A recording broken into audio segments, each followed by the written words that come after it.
मला फक्त एकच सांग सुद्धा, ही पार्टी तुला न विचारता अरेंज केली आहे त्यामुळे तू रागावलेस का मी परत आलोय हे तुला आवडलेलंच नाही? चिडू नकोस. तुला काय जातंय सांगायला चिडू नकोस म्हणून? दरवेळी मला असा त्रास द्यायचा आणि मी उगीच त्रास करून घेते असं चार चौघात जाऊन चर्चा करायची आणि मग त्या सगळ्यांनी मला मूर्ख ठरवायचं आणि ह्यात तुम्हाला विशेष करून तुला फार आनंद मिळतो नाही? तू काहीतरी बोल नकोस. ही पार्टी मी अरेंज केलेली नाही. मन्नाला नातू झालाय त्यामुळे ही पार्टी अरेंज झाली आहे आणि आपल्याला बोलावलंय. यात माझा काय दोष आहे? नाही रे बाबा, तुझा दोष नाहीच आहे. तुझा कधीच दोष नसतो. प्रत्येक वेळी मी दोषी असते, मी खोटी ठरते प्रत्येक वेळी.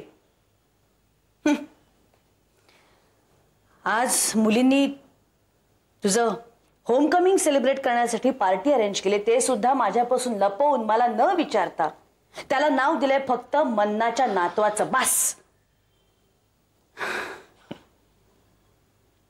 Homecoming party.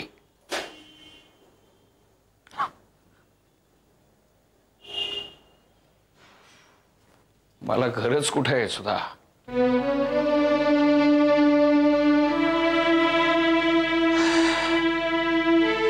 हे जन्मतःच माझ्या नशिबात नाही.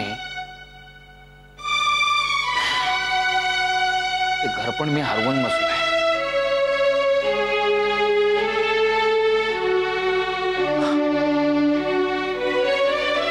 असंच कुणाच्या तरी मेहरबानीवर जगणार.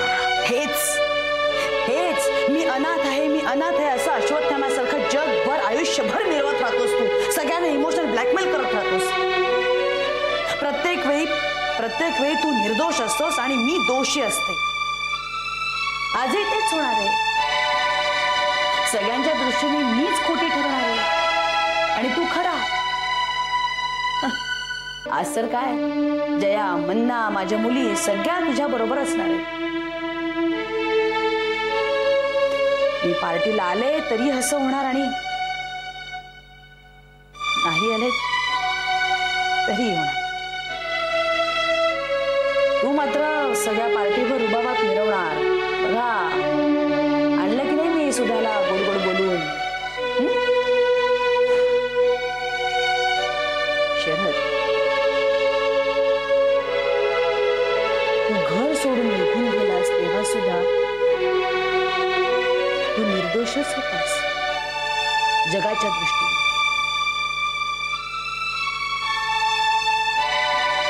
सुधाने तुला घर सोडून जायला सांगितलं एवढंच फक्त जगाला दिसलं, पण तुझी चूक नाही दिसली. तुझ्या चुकीवर मात्र अगदी अलगद पांघरून टाकलं. पण त्यावेळी सुधानी काय भोगलं, काय सोसलं याची जाणीव सुद्धा कुणाला झाली नाही. कुणालाही. पण तुझ्या चुकीचं प्रायश्चित्त मी भोगत आले. तुझ्या आणि चित्राच्या मुलीला तू इथे असंच वाऱ्यावर सोडून गेलास, पण मी नाही रे तिला सोडलं. मी अक्षताला वाढवलं माझ्या मुलीसारखं. पण तरी सुद्धा तू निर्दोष आणि मी दोषीच. हे बघ सुधा, मी एनिवे चला. मन्नाने एवढी पार्टी अरेंज केली आहे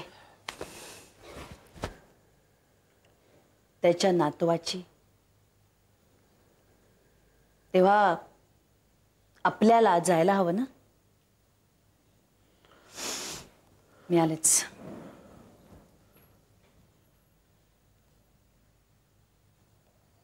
काळजी घ्या बाळाची.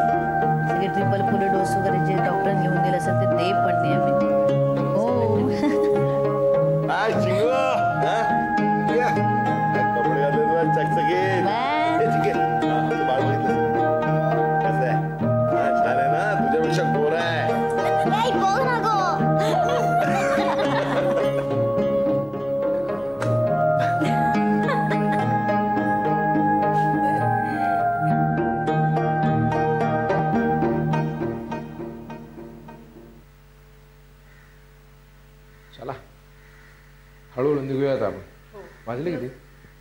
अरे बाप रे, चला चला ताबडतोब निघतो बंटी. ओ मन्ना आजोबा इकडे या. बंटी एकटा असेल. ओ मन्ना. हा आलो आलो. वाजले किती? घड्याळ लावत नाही आपण. हे बघ मग आलं. निघतो आता मी. बापरे, मी तुला अजिबात एवढ्या लवकर सोडणार नाही. हा अरे शरे आलाय ना फॉरेनवरनं, तिकडच्या काहीतरी गमती जमती ऐकू ना. तो थोडा सोहळा राहून आला असणार.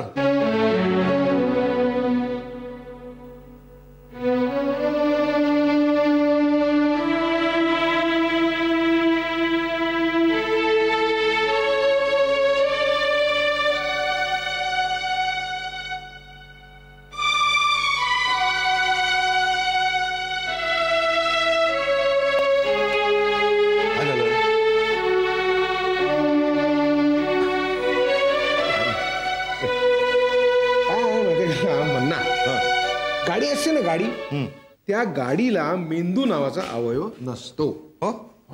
पण काही काही माणसं असतात ना, त्यांच्या शरीरामध्ये डोकं वगैरे असतं ना, त्या भागात मेंदू नावाचा अवयव असतो. तो आपल्याला शिकवतो कुठे तोंड उघडायचं, कुठे बंद ठेवायचं, कुठे बोलायचं, कुठे गप्प बसायचं. जर तो तुझ्या डोक्यात असेल ना तर तू वापर जरा. अरे मास्तर, तो जर का माझ्या डोक्यात असता ना तर मी तुझ्यासारखा मास्तर नसतो का झालो. ए पण मी तुला सोडणार नाही अजिबात इतक्या लवकर. नाही मी जातो रे. अरे मला बाबा संसार आहे, तुझ्यावर का नाही. काय? अरे म्हणजे आम्हाला आमचा एक साधा सोपा संसार आहे. साधा? हे नाही म्हणून बंटीची शाळा राहू द्या, निघतो मी. त्याच्या आधी मला उठायला लागतं. मॅडमचं कॉलेज आहे रे बाबा. ओ मॅडम, तुमच्या नवऱ्याला घेऊन जा. जाम डोक्याला ताप द्यायला लागलाय माझ्या. जा जा जा. शान्या बालाशाल का जाऊन शंशाल कल जा. पूर्वीसारखं नाही आता. एकदा बाळाला घेऊन आमच्या घरी आहे. हो ना. सुद्धा निघतो मी. उद्या कॉलेजला भेटू. ओके चल निघतो मी. बाय. जया, ओके. एक मिनिट. हा आलो. चल चला बोल. मी नंतर फोन करतो, मग आपण बोलू. ठीक आहे, तुझं जागेचं झालं की कळव मला. चल चला.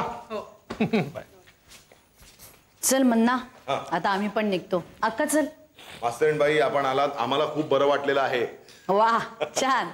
एवढी नातू झाल्याबद्दल तू पार्टी दिलीस आणि मी येणार नाही असं होईल का? यायलाच पाहिजे. हो, पण आता जरा आजोबा झाल्यासारखं वाग. आणि नातवाला गॅरेज मध्ये ट्रेनिंग देऊ नकोस. माझ्यासारखं मास्तर बनव. बरं मास्तरीणबाई, जशी तुमची आज्ञा. हे आकांक्षा, चल ग. अनु, चल बघू लवकर. आई, तू अक्षताला आणि आजीला घेऊन घरी जा. आम्ही हा सगळा पसारा आवरतो आणि येतोच. किरण दादा सोडेल आम्हाला. बरोबर आहे. नाहीतरी तुम्ही दोघींनी जी पार्टी अरेंज केली आहे तेव्हा तुम्हालाच सगळं आवरायला लागणार आहे. हो, पण बाळाला अजिबात त्रास द्यायचा नाही. आणि आवरावरीच करा, नाहीतर सीमाविनीने डबल काम करून ठेवाल. कळलं ना? आणि पल्लवीलाही कामाला घेऊ नका, तिला विश्रांतीची गरज आहे. कळलं ना? चल सीमाविनी, येते मी. ए अक्षता, चल बघू माझ्या बरोबर. चल अक्का, मन्ना येते. आई, मी बाबांबरोबर येईन ना. मला त्यांच्याबरोबर खूप गप्पा मारायच्या आहेत. अक्षता, हे बघ, रात्र खूप झाली आहे. मी उद्या येईन. हा, गप्पा मारायला जा. आई, बाबांना सांग ना घरी यायला, म्हणजे मी रात्रभर गप्पा मारू. अक्का चल, मन्ना येते. चिंगी उगीच हट्टा करत बसू नकोस. कळ अक्षता. बाबा, मला त्यांचं नाही ऐकायचं. मला तुमच्याबरोबर यायचंय. मला नाही ऐकायचं बाबा तुमचं काही. बेटा तू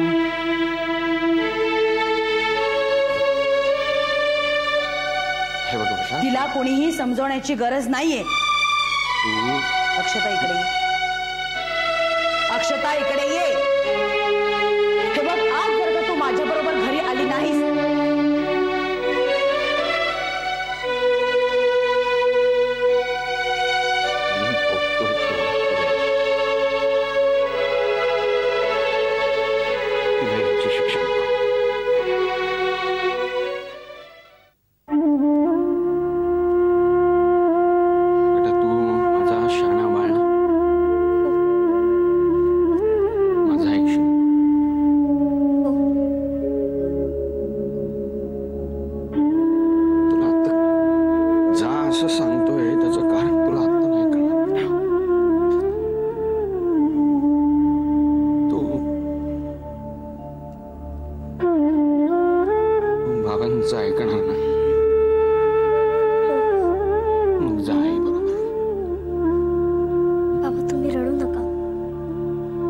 मी जाते आई बरोबर.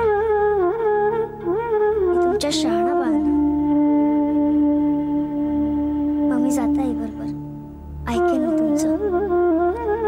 पण तुम्ही रडू नका.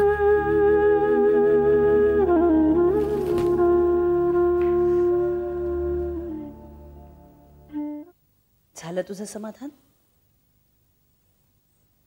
आजही मी वाईट आणि तू चांगला ठरलास. शरद,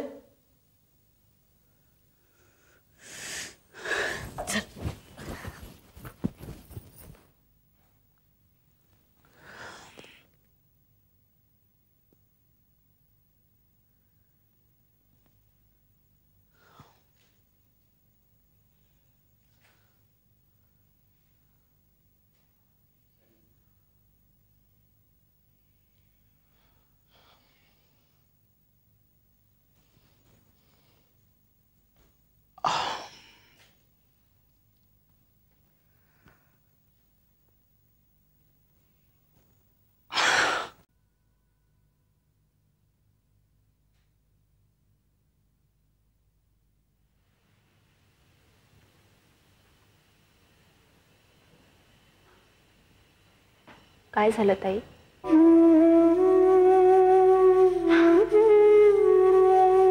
एवढं सगळं होऊन सुद्धा विचारतेस काय झालं?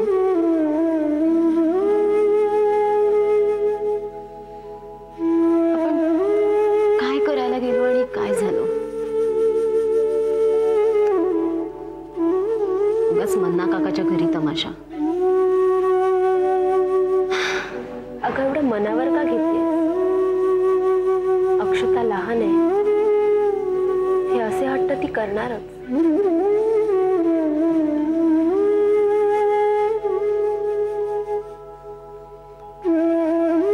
बरोबर आहे, अक्षता लहान आहे. नाही,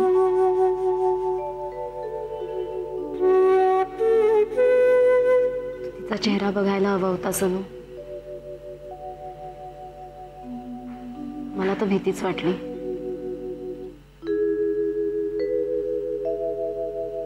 लहानपणीची आठवण आली मला.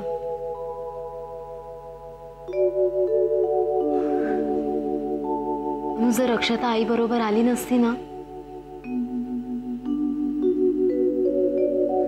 मला नाही वाटत आईने तिला पुन्हा घरी घेतलं असतं. इतकी वाईट नाहीये का आपली आई?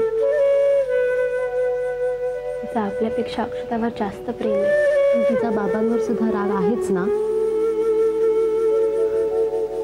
त्या रागाच्या भरात ती अक्षताला ताई, तिचा बाबांवर राग नाहीये. आपण तिला न सांगता पार्टी अरेंज केली हा तिचा राग आहे. अगं पण आपण सरप्राईज म्हणून तिला सांगितलं म्हणून तर बुमरँगसारखं आपल्यावरच येईल.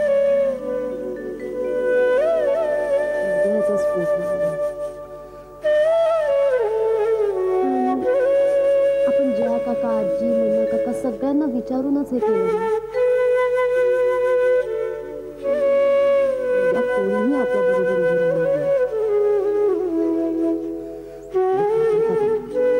तू घाबरेल.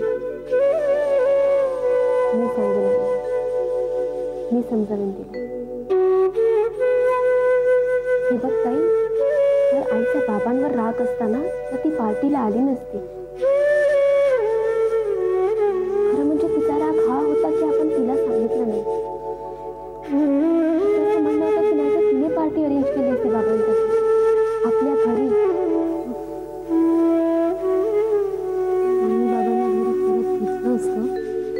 कठीण आहे.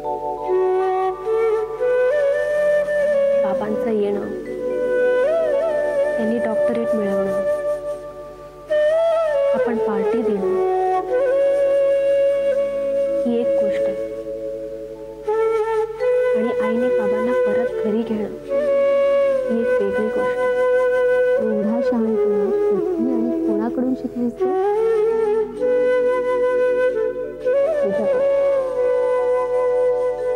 आईकडून. भूतकाळाने मला भरपूर शिकवलं. लहान तोंडी मोठा घास घेतला. इतर मुलांसारखं नाही आहे. इतरांपेक्षा थोडं वेगळं आयुष्य काढलं आपण. आणि माझी बॉय ती उगाच आम्ही तुला येडू म्हणतो ना. असतो माझी झोपूया आता. मस्त झोप लागेल मला. कित्येक वर्षाने कटिंग पितोय. जागरण करण्याची मजा काय औरच आहे ना. आहे नाही होती होती आता ना रे बाबा. आता नाही झेपत. थोडा तरी का ना दुसऱ्या दिवशी त्रास होतो बाबा. तू वहिनीला विचारून आलायस ना. कोण वहिनी आता? अरे तुझी बायको सुनंदा. अरे हो. हल्ली ना काय काय नाती आमच्या घरात घुसलेत. पटकन काय लक्षातच येत नाही. हो मी सांगितलं तिला. म्हणजे तीच मला म्हणत होती वहिनी. जया तू सुधाशी बोलून बघ. कदाचित ऐकेल तुझं. नाही म्हणजे तुझे प्रयत्न फुकटच जाणार आहेत तरी सुद्धा.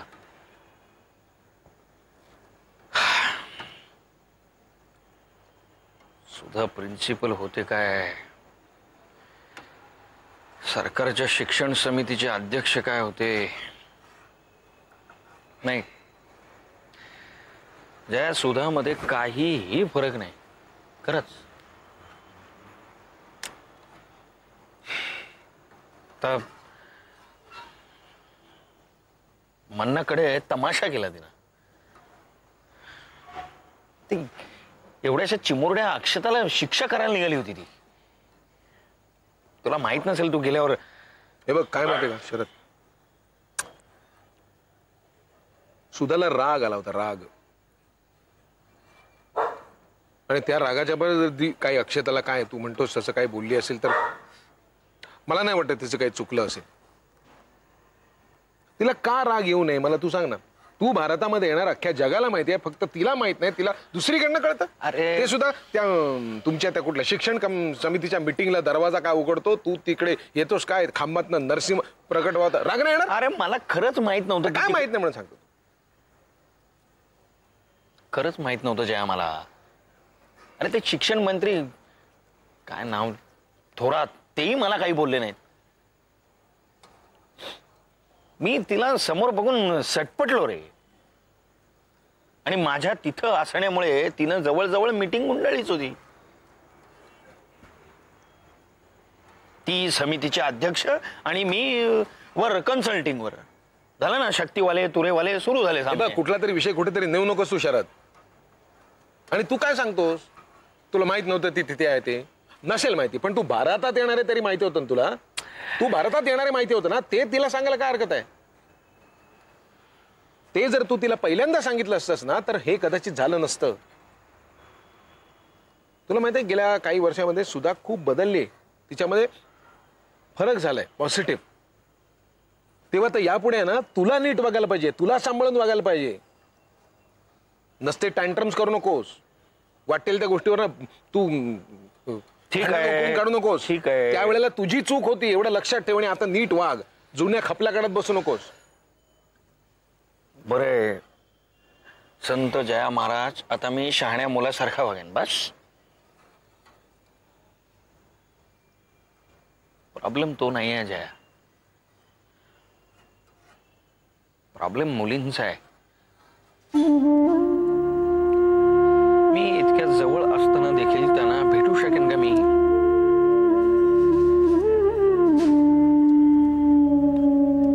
शरद